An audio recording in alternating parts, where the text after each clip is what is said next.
Alright, so here's another word problem. We are talking about Patrick and his father. So it says Patrick's father is F years old.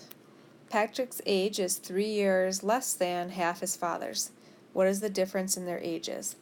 Now, one thing I want to point out about this word problem is it doesn't give us a total of their ages at all. It doesn't tell us the total sum or the total difference. So we're not going to be solving for anything. We're just going to write an expression and then simplify it. So let's define a couple variables. We're talking about Patrick and we're talking about his father.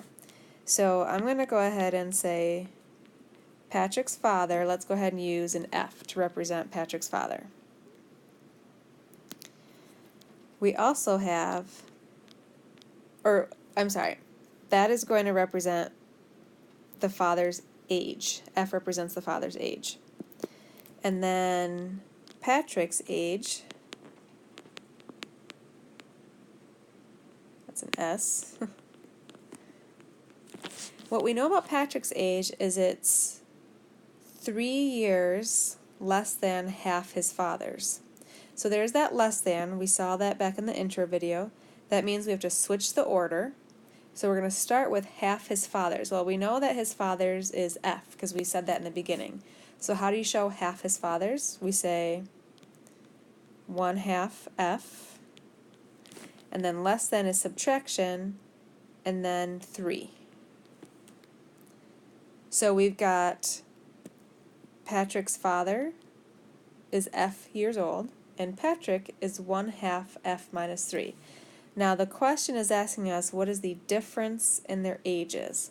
So what you do is we subtract their ages. We're going to take the father's age minus Patrick's age. And because Patrick's age has 2 terms, I'm going to go ahead and throw that in parentheses.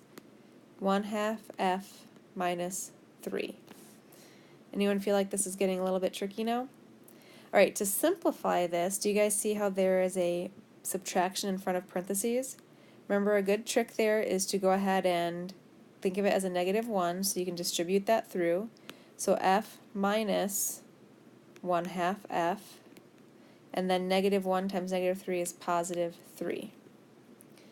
Alright, so we do have a fraction, but it's not too bad. If you have 1 F, and you subtract half an F, 1 minus a half is just a half. So 1/2 F, and then we'll carry down our plus 3. This represents the difference in their ages.